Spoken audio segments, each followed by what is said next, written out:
Está con nosotros en Visión Integral el diputado Tobías Crespo. Él es diputado de la circunscripción número 2 del Distrito Nacional, el líder de esa circunscripción, cuarto periodo ya. Está empezando con muy buen pie porque acaba de ser designado miembro del Consejo Nacional de la Magistratura, ¿verdad? Así es. Tendrá grandes responsabilidades ahí, dejó la vocería de la Fuerza del Pueblo en la Cámara de Diputados, pero pasa a tener esta gran responsabilidad. Miembro de la dirección política de la dirección central de la Fuerza del Pueblo, y amigo nuestro, nos tenía abandonado un poquito, pero nos dijo desde que, como estamos en esta candidatura, desde que ganemos, pues yo estoy allá de nuevo. Y aquí lo tenemos. Lo último fue que me gustó, amigo tuyo.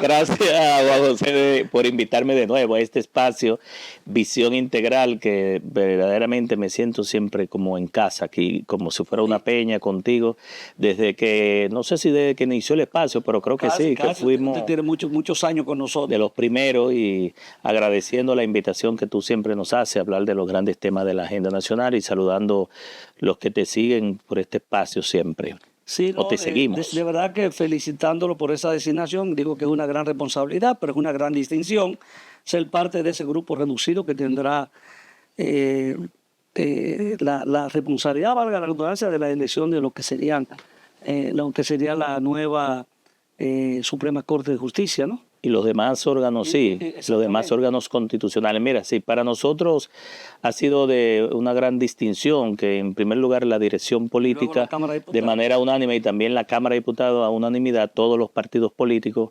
pues hayan aprobado pues nuestra escogencia y selección al Consejo Nacional de la Magistratura, un cargo que es por 4 años, por un periodo constitucional que corresponde precisamente a la segunda mayoría en el Congreso, porque así está establecido en la Constitución de la República. Usted, Omar Fernández. Omar hará lo propio por el Senado de la República y por la parte del PRM como partido mayoritario estará Alfredo Pacheco y Ricardo de los Santos, dos compañeros que fueron colegas míos en el caso de Ricardo, que ahora es senador y presidente del Senado, y Alfredo Pacheco, que está allá y somos compañeros de circunscripción y hemos tenido grandes batallas ahí.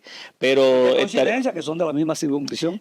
Así mismo es. En ese aspecto nosotros tenemos la gran responsabilidad, como bien decías tú, de escoger en primer lugar a los miembros del Tribunal Superior Electoral que se vence en el próximo año, es por 4 años. En el caso específico de la Suprema Corte de Justicia hay varios jueces. Sí, a veces yo me quedé solo en la Suprema, pero tiene que ver con todos los órganos. El Tribunal Superior Electoral, porque es un tribunal de alta corte, la Suprema Corte de Justicia y el Tribunal Constitucional, que tú sabes que se van cumpliendo gradualmente para no perder el know-how o la experiencia. Siempre se va quedando. Y se va a quedar una experiencia acumulada. Y en ese sentido, también tiene como función, se estableció, que no lo tenía en el año 1994, cuando se conformó por vez primera el Consejo de la Magistratura, de evaluar los jueces también de la Suprema Corte, tiene esa función y hay un reglamento para eso, es decir que para nosotros esa gran distinción también nos asigna una gran responsabilidad que estaremos prestos pues a tratar de cumplir y hacer todo el esfuerzo por quedar muy bien. Suerte desde ahora. Mire, gracias. Yo veo esta agenda legislativa bastante como complicada. Yo pensando en algunas preguntas que le iba a hacer, digo, pero esto está complejo, porque hay como tantos frentes abiertos en términos de lo que son las reformas que ha sido la decisión del presidente de la República. Y yo digo como que yo veo ese Congreso como muy atosigado para la cantidad de responsabilidades que se le están delegando por esta cantidad de reformas, empezando con la reforma constitucional, que cuando tú dices reforma constitucional y ves los diferentes aspectos, solo con el tema de unificar las elecciones, hay una situación bastante compleja, que lo veíamos esta semana con la visita del presidente de la Junta Central Electoral. Bueno, el pleno de la Junta Central Electoral. Y tú dices, mira, cuántas cosas hay que modificar. Y si tú sigues mirando los otros temas, todos son complejos. Pero si hablamos entonces ya de lo que será la reforma fiscal, del Código Laboral y lo que puede venir, esa agenda para mí es compleja. ¿Cómo ustedes están mirando y cómo van a salir de todo este tema de reforma? Porque el presidente quiere pasar a ser el presidente reformador. Bueno, No, así que sí. reformador, sí. Sí, exacto. Bueno, la agenda no solamente es compleja, es opaca, es difusa, pero el presidente se ha dado un objetivo que nosotros lo vemos muy difícil, que estamos hablando de 16 reformas. Este presidente y este gobierno no ha podido hacer ni siquiera una reforma y quiere hacer un proyecto ambicioso de 16 reformas tiene 4 años en 4 años más, sí, pero tienen los votos. No hay excusa. Es decir, ahora mismo el presidente Luis Abinader con 144, 146 diputados del partido oficial más 29 senadores tienen una mayoría calificada para las reformas, porque hay algunas leyes que son orgánicas, que requieren por lo menos una mayoría calificada de una dos terceras partes. Entonces, ellos la tienen y no tendrán excusa para durante estos 4 periodos no pasar todas aquellas reformas que el país está esperando. Por ejemplo, antes de entrar en reforma constitucional, nosotros tenemos un pendiente alrededor de 77 leyes que hay que adecuar a la Constitución del 2010, algunas nuevas, otras reservas de ley que todavía no hemos aprobado, como es, por ejemplo, la ley de referéndum, la ley de fiscalización y control político, la gestión gubernamental y otras leyes más. Hemos aprobado en los 14 años que yo tengo, y precisamente fue en el 2010 que empezó y se proclamó la Constitución, más de 150 leyes hemos trabajado en 14 años. Algunas nuevas, incluso algunas tienen que ver con las altas cortes. No había una ley orgánica del Tribunal Superior Electoral, del Consejo Nacional de la Magistratura, que fue adecuada, y otras leyes más. Entonces, en ese sentido, aparte de esas 70 y pico, las 16 reformas que habla el presidente, que es casi seguro que haya que reformar los códigos y leyes importantes, como es el Código Penal, que tenemos 20 años, el Código Civil, el de procedimiento civil, que está demandando la ciudadanía. Y que hay un compromiso realmente. Un compromiso con la sociedad, y que tiene más prioridad incluso hasta la misma reforma constitucional, porque... Pero esa no se está mencionando, el Código Penal. Bueno, la usaron al final de la legislatura, en julio.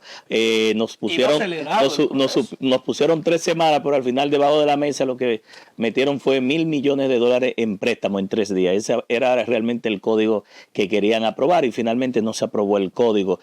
Tuvimos hasta tarde la noche en vistas públicas, y verdaderamente uno no ve... Y nadie ha retomado de nuevo, o sea, no hay... ¿Quién va a retomar de nuevo? ¿Cuál proyecto? Porque son tantos proyectos que hay. Sí, mira, es que aunque nosotros los legisladores tengamos leyes específicas, otras que sean generales, orgánicas o como sea, siempre el Poder Ejecutivo es un gran legislador, es el que más leyes generalmente somete. Entonces, en ese aspecto nosotros entendemos que en el caso específico de esas 16 reformas, de las que están pendientes de la Constitución, tenemos mucho trabajo.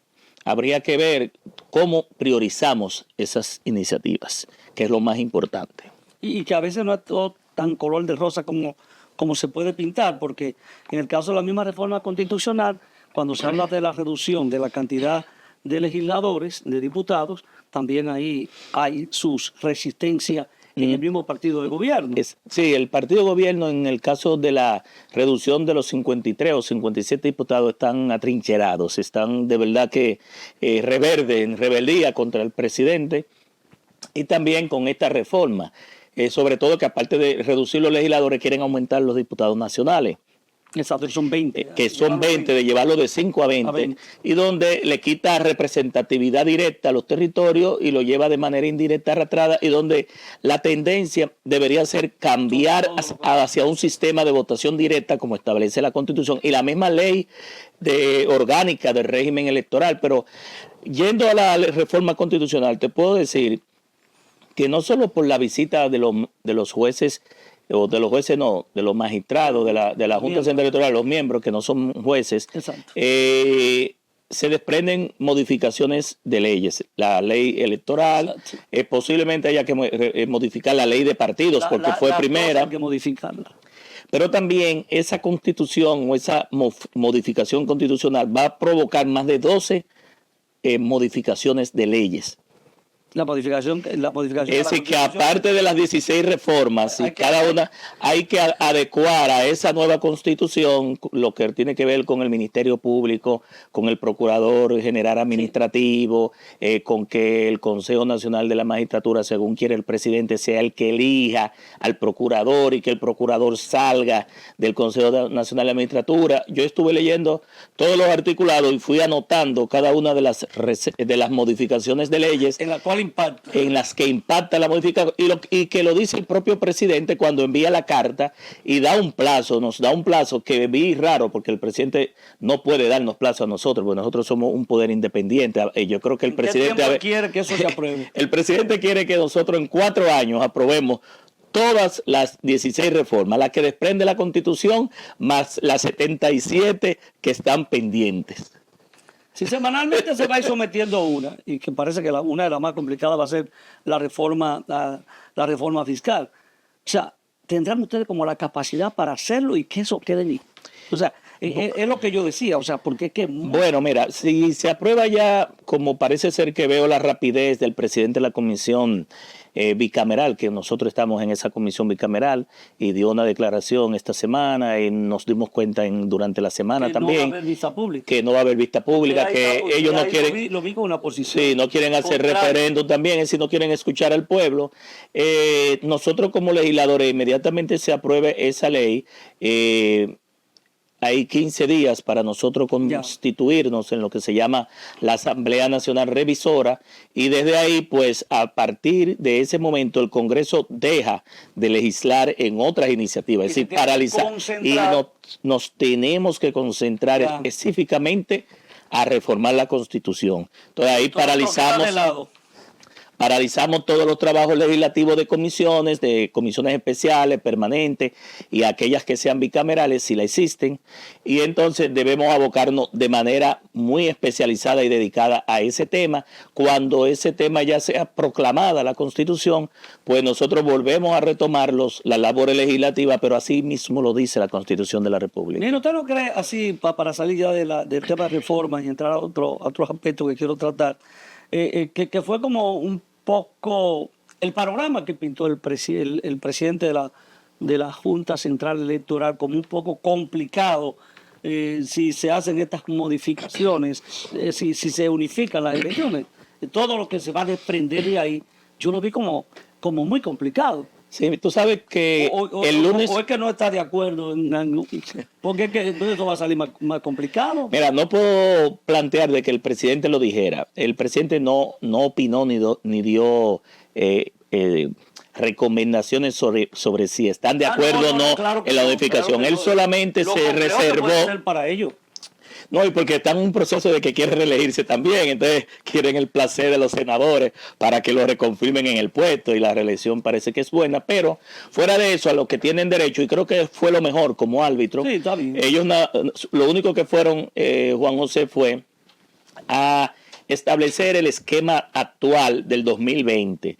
¿Qué ocurrió con la cantidad de colegios, con la cantidad de recintos, con la cantidad de equipos, con la capacitación, con los recursos asignados, con las elecciones separadas y la cantidad de votantes, y cómo fluyó el proceso y cómo se dieron los boletines, en qué hora y cómo se proyectaron los resultados finales del último colegio a hacer el escrutinio, ¿verdad? A computar después del proceso, porque teníamos un proceso manual y automatizado, es decir, manual el voto, hacer cambio necesariamente, manual el voto, y entonces el escrutinio y la transmisión es a través de equipos de tecnología. Exacto. Entonces, si lo vamos a hacer tecnología, ese proceso se reduce. Entonces, tanto no solamente con la visita del Pleno de la Junta Central Electoral encabezado por su presidente Román Jaque, sino el mismo lunes fueron jurisconsultos, ¿verdad? Juristas y expertos constitucionales, 7 de los principales que siempre están en la palestra pública, y alrededor de 5 de ellos establecieron que para petrificar la cláusula pétrea, es decir, el artículo 124, que llevarlo al 161 y convertirlo en lo que le llaman el principio de intangibilidad, era necesario un referéndum. Eso parece no le gustó al gobierno, y esa fue la noticia noticia que salió durante toda esta semana. Ellos no quieren hacer referéndum y están bajo la posibilidad de que cualquiera vaya, tanto en el control concentrado como en el desconcentrado, a cualquier tribunal a someter una instancia y puedan declarar esa constitución, el procedimiento, estoy hablando del procedimiento, porque la constitución no se declara inconstitucional, sino las leyes. Y por el otro lado, ya con la participación, ¿qué recomendó la Junta? Porque visto el panorama, lo que todos que estábamos ahí nos dimos cuenta que era impráctico en los momentos actuales. No te estoy hablando del 2028, 4 años después, poder con la cantidad de personas que se pueden presentar en un colegio, en una mesa a votar diario y el tiempo que dura la votación con cinco boletas, que era aproximadamente de 5 a 7 minutos. Si tú calculas la cantidad de minutos que tiene una hora y cuántas horas son del proceso, que son 10. Eliminando todo el voto preferencial. Bueno, el primer boletín, en vez de dárselo a las 8 de la noche, tendría que darse a la 1 de la madrugada. Pero eso no es nada. Que el conteo del último colegio, que en los procesos pasados fue como a las 10, no sé, pasó creo que de las 11. Estoy hablando del escrutinio, no de que se presentaran los resultados, porque hay que ver los votos preferenciales acumulados. Fue a la 10, sería a las 7 de la mañana del día siguiente. Todavía tendrían personal ahí, es decir, que los partidos tendrían que poner para 24 horas y la misma Junta Central Electoral duplicar el personal para ponerlo a trabajar. En los colegios y todo eso. No, en el esquema actual, bajo una recomendación que hizo la Junta, que fue la siguiente: de 600 colegios, que es el máximo permitido, hizo una proyección a 400 y luego a 300, es decir, a la mitad, a 500 y a 450, y en cada uno de ellas lo que salió de ahí fue lo siguiente: primero, va a aumentar en una proporción la cantidad de colegios que se van a dar de manera definitiva, porque está reduciendo el máximo. Segundo, la cantidad de recintos. Puede hacer que esos colegios no quepan en esos recintos y haya un dislocamiento de algunos de los votantes. Tercero, estamos hablando de que la cantidad de EDEC que se necesitan, producto de esa, porque hay un EDEC por cada colegio, habría que comprar y habilitar esa cantidad de EDEC. Pero también hay que preparar a todo el personal, porque anteriormente se preparaba y se capacitaba una cantidad en cada proceso que unificado implicaba tal vez no el doble de la cantidad, pero sí un 60% mayor, porque la capacitación es más compleja. Aunque la Junta no pidió más dinero, porque no debía hacerlo ahí, uno dedujo de que se necesita más dinero para unificarla. ¿Y qué digo con esto? Que, bueno, el gobierno cree que ahorrándose 2.500 millones, que fue lo que dijo la Junta, el presidente, que se gastó en febrero del 2024, más 5.000 millones, que fueron lo que ellos mismos dijeron, se gastó en mayo. Estamos hablando de 7.500 millones. A veces el tema no es reducir 1.000 millones, 2.000 millones, sino la calidad de la democracia. ¿Y qué se buscaba en principio con separar las elecciones cada 2 años y qué pudiese provocar con unas elecciones en un país presidencialista, donde en definitiva el que tiene el liderazgo más grande, que se llama manejar el presupuesto de ingresos y gastos del Estado, pueda arrastrar a los diputados, a los senadores, a los alcaldes, a los regidores, a los vocales y a todo el mundo? Entonces ahí nosotros lo que entendimos fue que el gobierno no analizó en un contexto práctico, por lo menos para las implicaciones para el 28, no sé si para el 32, para el 2032, pero hay interés del gobierno de reducir los diputados en el 28 y unificar, creo que las elecciones en el 32, pero ya en ellos se ha levantado el ánimo de que se unifiquen también en el 28, bueno, es decir, que se haga con menos tiempo. Vamos a esperar, pero hay que tomarlo en cuenta antes de hacer las modificaciones. Sí, pero fue un buen ejercicio, porque nos dio a nosotros también luz de que muchas veces cuando nosotros hacemos proyectos, diseñamos constitución, modificamos leyes, preparamos leyes, tenemos que ver el nivel de aplicabilidad, operatividad y funcionalidad. Esa fue la misión de la Junta. Sí. Mire, rápidamente el tema del Intran, el contrato y cómo es posible que se siguiera con ese contrato y que del gobierno, doña Milagro, por ejemplo, que es de ética ¿cómo se llama la? Ética gubernamental. Exacto. Como ella dijera, no conocía el hecho de que eso se estuviera haciendo y cómo se explica que después de pasar tanto tiempo y que este contrato fue primero que se le quitó el registro de proveedor, ¿verdad? Al Transcorlatán. Y el contrato, bueno, prácticamente quedó suspendido. ¿Y cómo es posible que siguiera operando y que ahora que se diga que se suspende el contrato y que ocurriera lo que ocurrió con esta empresa? ¿Cómo se explica todo eso? Usted que maneja y conoce ese tema. Bueno, el tema de doña Milagro, respetándola, ¿verdad? Porque es una personalidad política y pública de mucho respeto, nos debe mucho respeto. Nos sorprende porque no sé dónde estaba ella para indicar que ella no sabía que Transcorlatán, aún cancelándole el contrato y aún quitándole ese contrato y quitándole el registro de proveedor, seguían todavía operando incluso de madrugada, días de fiesta, no importando la hora, la misma empresa. Parece ser que no estaba aquí o sus oficinas no estaban aquí. El sector del Intran, pero que estaba antes de Morrison siguiera con ese mismo contrato. Pero doña Milagro, dependiendo de si el acto de corrupción, y ha sido una práctica en este gobierno con más de 34 escándalos de corrupción, el Ministerio Público no ha puesto a mucho a dormir con ropa en ningún caso de este gobierno, solamente los anteriores.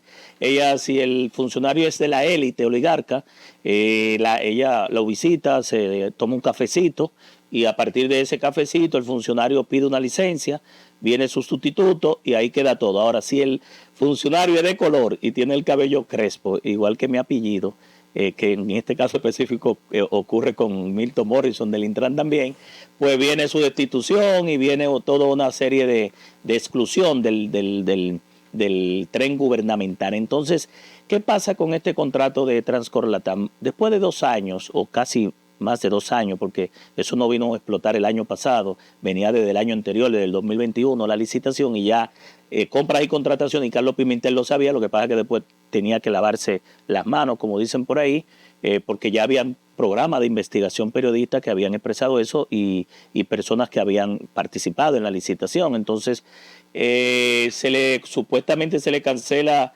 la licencia, el contrato, ser proveedor del Estado, y se le suspende y ellos siguen. Ahora, aquí lo que hay es que se está protegiendo vacas. Aquí hay vacas sagradas y para que eso ocurriese debía haber una orden superior, porque no es posible que después de un escándalo tan grande que ha llevado a que el Intran, por ejemplo, el Intran en 4 años tiene 4 directores ejecutivos, y entonces así no se puede dirigir un país, una actividad tan importante. Entonces, aquí yo creo que lo que tiene ya es que el presidente de la República a tomar el toro por los cuernos, y que de la parte mediática que nos tienen, porque un año después vino Milton Morrison a hacernos el mismo relato del año pasado, es que el Ministerio Público, la Procuradora General de la República, Jenny Berenice o Wilson Camacho, accionen con todos los documentos que tienen, porque ha sido la propia compra y contrataciones después de mucho tiempo que dijo que ahí hubo falsedad de documentos, que ahí se estaban pintando los reguladores, que no era nuevo, estaban estafando al Estado. Una estafa al Estado dominicano. Y también se había el software de ingeniería de tráfico que estaba ahí, también no era de lo que habían propuesto en la licitación, es decir, que era plagiado o no era el software que habían prometido. Lo que ocurrió con la misma empresa, toda la falsedad que hubo en cuanto a la información para ganar el contrato, todo lo que se denunció, prácticamente se admite que esto fue así y no pasó absolutamente nada. Y no creo que pase, porque ahí vuelvo y te repito, yo escuché un diputado... Pero parece que eso está en la Procuraduría, en el PECA. Pero tal vez no tiene la misma prioridad ni la urgencia que tenían los anteriores, porque en los anteriores tú veías el aparataje y todo lo demás, y en las redes... Ese proceso que se dará a conocer en cualquier momento. Ojalá accionen, pero al parecer no creo, porque más que sancionar están premiando, aparte de los que están dentro de eso. Y finalmente, entonces, esta empresa fue la responsable de lo que ocurrió, el caos que vivimos en el tránsito recientemente. Bueno, antes del caos se había anunciado que iba a ocurrir, que esa empresa iba a venir a recoger sus equipos, y 2 días después ocurre eso, lo que implica que hubo un desafío, al gobierno y un acto de sabotaje, y ese acto de sabotaje hincó a los ciudadanos del Distrito Nacional, del Gran Santo Domingo, del Polígono Central, y sufrimos esa acción. De hecho, la seguridad vial es parte de la seguridad ciudadana, violatorio de todos los derechos, y este gobierno lo permitió con una simple nota de prensa reiterando lo que el año pasado ya habían dicho, y todavía no vemos respuesta. No es respuesta que uno quiere, es soluciones y que se accionen. Mire, hemos llegado al final, el tiempo se nos fue. ¿Cómo va a ser? Muchos temas, así que muchísimas gracias. Gracias, vamos a hacer de invitarnos. Usted tiene que venir a conversar muchos temas que se nos quedan, y sobre todo el Congreso, la Fuerza del Pueblo. Sí, ya tenemos más tiempo. Hablemos de eso. El proceso de campaña pasó y nosotros estamos en un buen proceso de Congreso. El primer Congreso orgánico ordinario, Franklin Almeida Rancière, y el primer Congreso elector, Manolo Tavares Justo, y el segundo Congreso Nacional de la Fuerza del Pueblo, porque el primero fue el constitutivo del 2020. Usted en sus nuevas funciones, ya venimos a hablar de eso aquí. Así que muchísimas gracias. Gracias. Con nosotros. A usted, amable televidente, ha sido un placer estar con ustedes, como cada domingo, en Visión Integral. Nos vemos la próxima semana, Dios mediante.